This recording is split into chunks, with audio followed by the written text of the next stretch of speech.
देखिए, खुद से कुछ ना कर पाने के कारण अगर लोग आप पर उँगली उठाएँ, तो ये बहुत आसान है कि आप अपनी उँगली अपने माता-पिता की तरफ कर दें।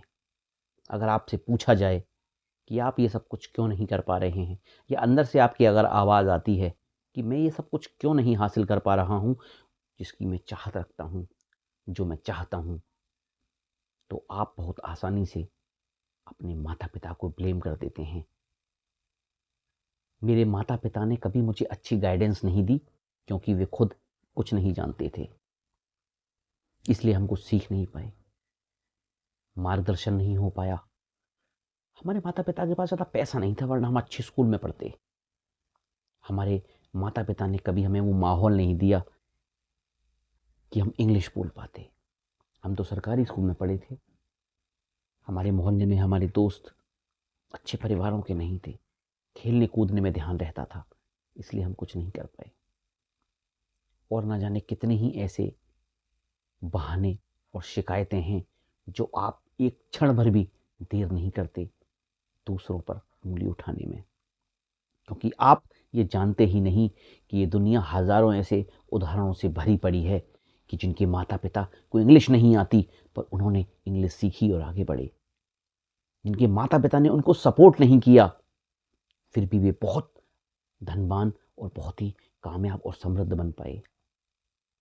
जिसके पास जो चीज़ नहीं होती, उसके बावजूद भी लोगों ने कड़ी मेहनत और संघर्ष करने के बाद आगे बढ़े हैं। पर इसका मतलब ये ज़रा भी नहीं होता कि आप अपने माता-पिता के ऊपर उँगली उठाएँ और ये कहें कि आज अगर आप कुछ नहीं कर पा रहे, तो अपने माता-पिता के कारण। आपके माता-पिता ने जितना आपके लिए किया है, शायद ही कोई कर पाए। ऐसा कृतज्ञ होना आपका फ़र्ज़ ही नहीं, आपकी ज़िम्मेदारी है। अगर आप अपने गिरेबान में झाँक कर देखेंगे, तो ये सारी कमियाँ, ये सारे फेलियर आपके हैं। आप चाहें तो क्या नहीं कर सकते। मैं किसी को पॉइंट आउट करके, मैं किसी को शिकायत के नज़रिए से नहीं देखना चाहता। मैं आपकी नज़रें झुकाना नहीं चाहता। मैं तो आपको ये समझाना चाहता हूँ कि अगर आप सच में अपने आप से अकेले में बातें करेंगे, तो आप ये जान पाएँगे कि ये सारी गलतियाँ, ये सारे फेलियर आपके हैं। अगर आप चाहें तो क्या नहीं कर सकते।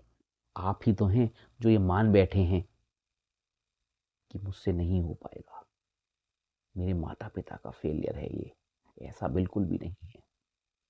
ऐसी कोई बाधा है ही नहीं जिसे आप तोड़ ना सकें। आप सीख सकते हैं, अपनी संगत बदल सकते हैं, लोगों में उठ बैठकर, उनकी बातें सुनकर, उनसे बातें पूछकर, और न जाने कितने ही ऐसे फ़ॉर्मूलाज़ को अपनाकर आप आगे बढ़ने की कोशिश तो कर सकते हैं ना। लेकिन आप हमेशा ये मानकर कि मेरे माता-पिता ने मेरे लिए ये नहीं किया, मेरे माता-पिता ने मेरे लिए ये नहीं किया, मेरे परिवार का बैकग्राउंड ऐसा नहीं था, सपोर्ट ऐसा नहीं था। कब तक ये बहानेबाज़ी और कब तक ये शिकायतें आप लोगों करते रहेंगे? आप किसी और की नहीं, आप अपनी ही आँखों में धूल झोंक रहे हैं, क्योंकि आपसे बेहतर आपको कोई जानता ही नहीं। मेरे यकीन मानिए, आप चाहें तो बहुत कुछ कर सकते हैं। ये बहानेबाज़ियाँ बंद करके, दूसरों पे उँगली उठाना बंद करके, आप अपने काम पर, जो भी आप काम करना चाहते हैं, उसमें जुट जाएँ। इससे बेहतर कुछ हो नहीं सकता।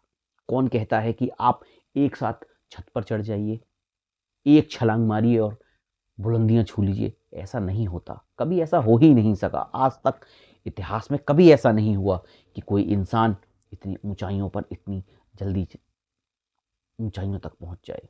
क्योंकि देखिए, कामयाबी का कोई शॉर्टकट नहीं होता। कामयाबी त्याग, बलिदान, मेहनत माँगती है, और अगर आप ये सब करने के लिए तैयार हैं, तो फिर देर कैसी? आप भी उस मुकाम तक पहुँच जाएँगे। पहले आप अपने मन से ये मानिए कि आपको कुछ करना है।